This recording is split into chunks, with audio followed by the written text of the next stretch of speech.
KBS 손수아입니다. 네, 먼저 취임 100일 축하드리고요. 국내 정치 관련해서 질문이 아직 안 나온 것 같아서 질문 드리겠습니다. 어렵게 대통령께서 여야 대표 손도 맞잡게 하셨는데 국회에서는 강대강 대치 상황이 좀 아쉽게도 계속되고 있는 것 같습니다. 협치 물고 트는 게 이제 뭐 한 번의 만남으로 되진 않겠지만 좀 그 흐름을 어떻게 대통령께서 이어갈 계획 갖고 계신지 궁금하고요. 또 여야정 협의회가 이제 정례화되지 않았다 보니까 이게 좀 실효성이 있겠냐 이런 의문도 있는데 어떤 계획 갖고 계신지 질문드립니다. 지금 질문하신 내용이 정치의 거의 전부라고 할 수 있을 것 같아요. 예를 들면 뭐 주어진 권한을 가지고 공직자들을 지휘해서 해야 될 일, 하면 좋은 일들을 찾아서 또는 만들어서 열심히 잘하면 되는 건 그건 행정이지 정치가 아니잖아요. 그리고 정치의 가장 극단적인 모양은 선거죠, 선거. 선거가 끝난 지 얼마 안 됐잖아요. 한쪽은 권력을 잃었고 한쪽은 권력을 새롭게 취했죠. 다 낯설고 또 부딪히는 면이 날카롭고 또 정서적으로 서로 사나운 상태인 것 같습니다. 특히 이번 정권 교체는 내란 극복 과정과 동전의 양면이지 않습니까? 근데 이 내란이라고 하는 것은 나라의 근본에 관한 것이어서 쉽게 무마되거나 덮어지거나 또는 쉽게 뭐라 그럴까요? 적당히 타협할 수 있는 요소가 못 되죠. 그래서 국회에서 지금 저야 국정을 하니까 원칙적으로 국정이라고 하는 건 그냥 하면 되는데 그러다 보면 정치적 영역하고 걸치지 않을 수가 없어요. 예를 들면 입법을 하거나 인사를 하거나 뭐 예산을 편성해 승인을 받거나 뭐 이게 다 정치와 관련이 돼 있으니까요. 그러나 조금은 뒤떨어져 있죠. 제 입장에서는 말씀드렸지만 결과를 잘 내야 된다. 현실적 성과를 만들어야 된다는 일종의 강박관념 같은 걸 가지고 있고 지금 이 순간에 뭐 인기 아니면 지지, 비난, 비판 이거 별로 안 중요하다고 생각해요. 기분은 나쁘죠. 뭐 지지율 뭐 여론조사 통계 뭐 떨어진 거 나오면 솔직히 신경 쓰여요. 그러나 연연하지 말자. 이건 표면의 물결이다. 이렇게 생각하면서 좀 스스로를 다독거리죠. 대통령은 민주당 출신이긴 하지만 대한민국 주권자를 대표하는 거고 대한민국 주권자는 파란색 좋아하는 사람도 있고 빨간색 좋아하는 사람도 있고 회색 좋아하는 사람도 있고 다 싫어하는 사람도 있고 그러잖아요. 그들이 다 대한민국 주권자니까 저는 모두를 대표해야 된다라고 생각해요. 쉽지는 않지만 그러면 저는 여야가 좀 상식에 부합하는 합리적 결론에 이르면 좋겠다. 그리고 그 과정도 합리적 경쟁을 하면 좋겠다. 잘하기 경쟁. 누가 더 잘하나? 누가 국민들에게 더 인기를 얻나? 누가 국민들의 삶을 더 많이 개선하고 그래서 누가 더 국민들에게 더 지지받나? 이런 경쟁을 하면 좋겠는데 안타깝게도 현실은 반대죠.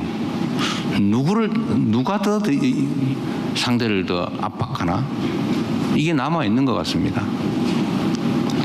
그래서 저는 장동혁 대표를 만났는데 그때도 표현했지만 생각보다 유연하시네 그 생각이 들었어요. 대화가 되겠는데 그래서 되게 즐거웠는데 여의도 가니까 또 아닌 것 같아요.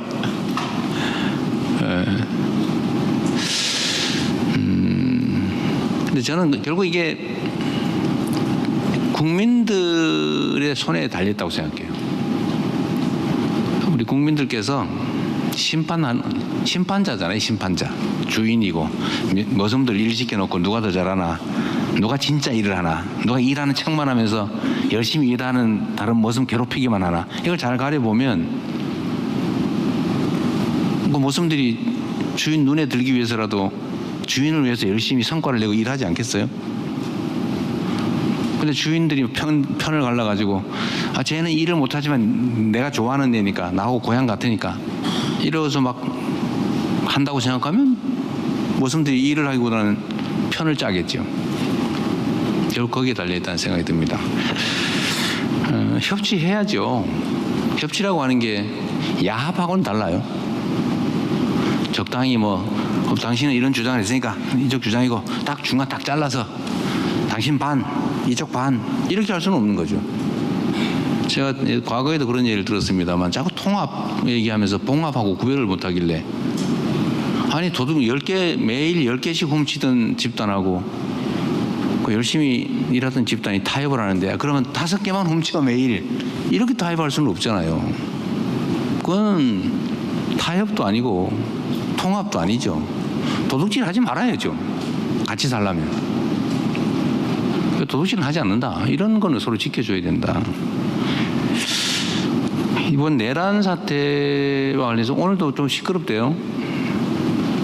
무슨 내란 특검 연장을 안 하는 조건으로 정부 조직법을 통과시켜주기로 했다고. 근데 그 이재명이 시킨 것 같다 이런 여론이 있더라고요. 이 협치 타협 막 얘기한 걸 보니까 분명히 이제 하라고 뒤에서 슬쩍 시킨 것 같다 이런 여론이 있어서 그런지 저한테 비난이 엄청 쏟아지고 있어요 지금. 저는 그런 게 몰랐어요 실제로. 그리고 저는 그렇게 하길 바라지 않는다. 정부 조직법을 고쳐서 정부 조직을 개편하는 거하고 내란의 진실을 규명해서 그야말로 엄정하게 책임을 물어서 다시는 대한민국에서 내란이라고 하는 친위 군사 쿠데타든 그냥 군사 쿠데타든 이런 게 벌어지는 일은 결코 있어서는 안 된다. 라는 이 당위하고 어떻게 맞바꾸냐라는 게 제 생각이에요. 아니 불편하긴 하지만 솔직히 약간 더 효율적으로 일을 하자는 거지 정부적 개편 안 한다고 일 못하는 거 아니거든요. 그냥 하면 돼요. 그런데 내란의 진실을 규명해서 철저하게 진상을 규명하고 상하는 책임을 물어서 다시는 못하게 이런 거 꿈도 못 꾸게 만드는 거는 아주 민주공화국의 본질적인 가치 아닙니까? 그거 어떻게 맞바꿔요? 그런 건 타협이 아니죠. 저는 그런 걸 원하지 않습니다. 그런 거는 협치도 아니죠. 그냥 제가 참으면 되죠. 정부 조직부 좀 천천히 하면 되고 그 패스트 트랙 하면 6개월이면 되잖아요.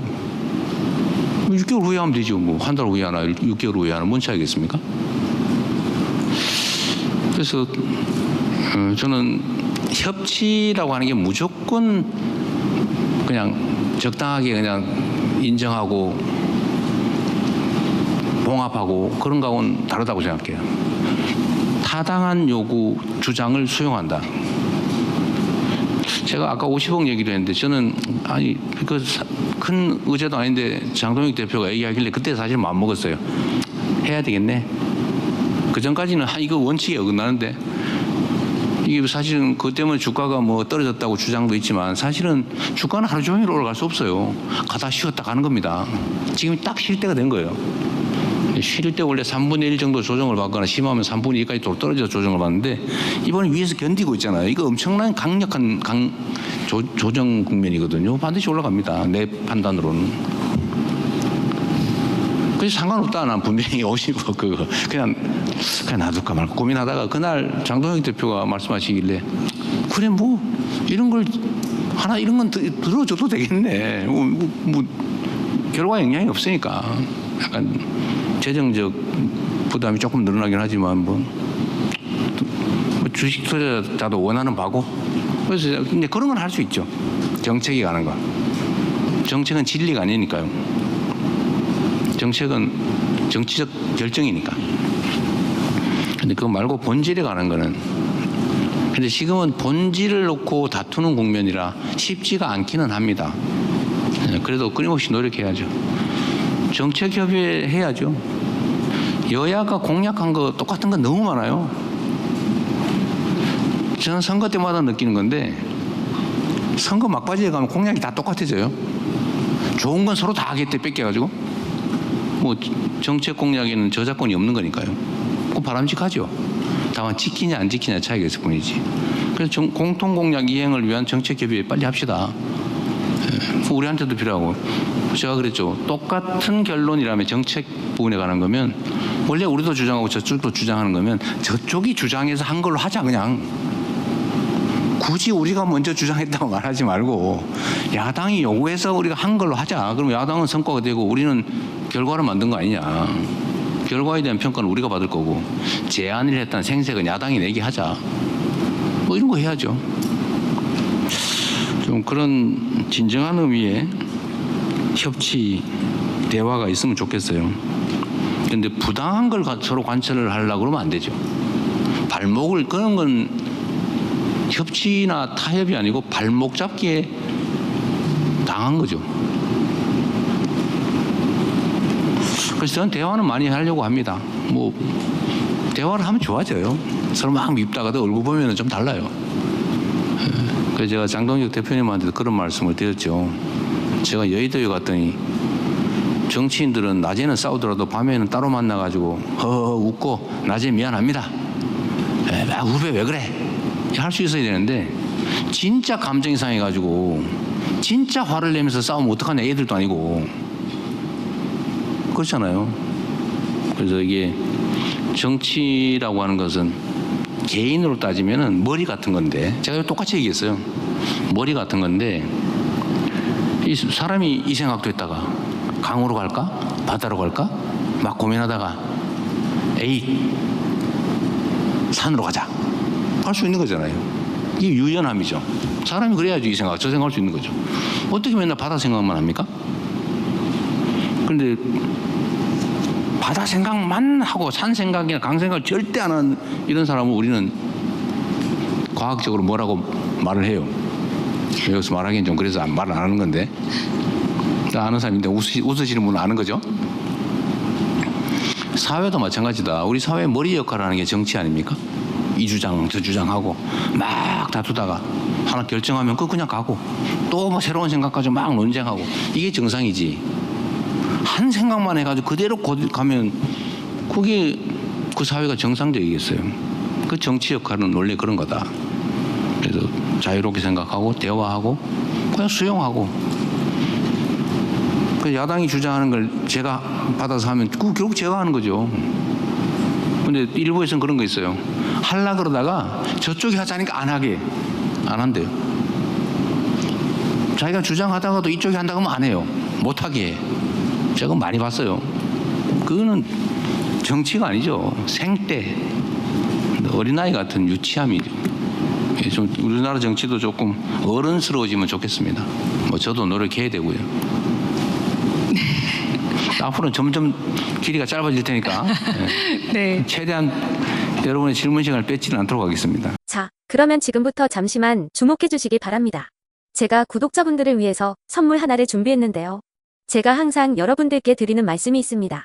뉴스만 평소에 잘 챙겨보셔도 돈이 되고 돈을 벌 수 있다라고 말씀을 드렸는데요. 여러분들은 여기 보시는 삼성전자 뉴스를 보고 어떤 생각이 드세요? 아니면 정치인들의 뉴스, 날씨 뉴스를 보고는 어떤 생각이 드시나요? 그냥 뉴스만 보고 끝내는지 아니면 이 뉴스를 어떻게 이용할 수 있는지 이 부분을 고민하고 계시는지를 되물어 보고 싶습니다. 그 이유가 뭐냐 하면 제가 지난번에 여러분들께 뭐라고 말씀을 드렸었죠? 지금은 반도체 섹터를 눈여겨보셔야 한다고 말씀드렸습니다. 그리고 나서 이런 썸네일들을 뉴스를 통해서 많이 보셨을 겁니다. 반도체 내용이 이슈가 됐을 때 부자들은 어떻게 생각할까요?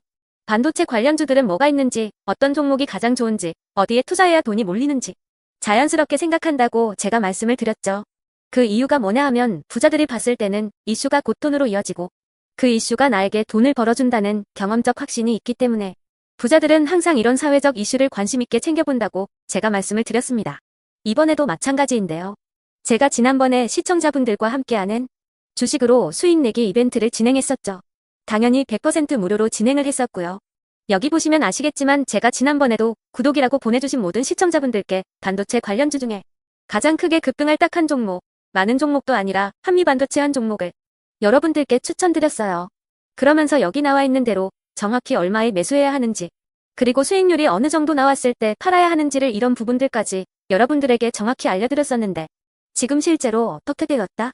오른쪽을 보시면 아시겠지만 제가 지난번 문자 발송으로 이 한미 반도체를 소개해드리고 나서 실제로 이렇게 5배 이상 어마무시한 상승이 나왔습니다. 100만 원만 투자를 했어도 무려 500만 원이 넘는 수익금이 생긴 거죠.